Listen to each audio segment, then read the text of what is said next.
இந்த பெருவிழாவுக்கு 10 லட்சத்துக்கு மேல மக்கள் வருவாங்கன்னு எதிர்பார்க்கப்படுது. அதனால திருச்செந்தூர் முழுக்கவே ஒரு மாசமா ஏற்பாடுகள்லாம் அதிகமா நடந்துட்டு இருக்கு.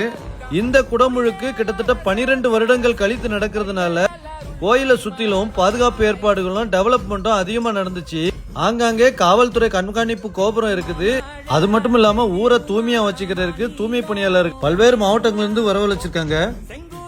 12 வருஷங்களுக்கு அப்புறம் இந்த குடமுழுக்கு நடத்துறதுனால கோயிலை சுற்றிலும் அலங்காரங்கள்லாம் பிரமாதப்படுத்துறாங்க. போங்க, கோயிலோட பிரதான நுழைவாயில வழக்கம் போல யானை ஆசீர்வாதம் வழங்கிட்டு இருக்கிறதுக்கு பின்னாடி கருணை கடலை கந்தா போச்சின்னு அந்த வாசல் முழுக்கவே அழகா பூக்களால டெக்கரேஷன் பண்ணிருக்காங்க.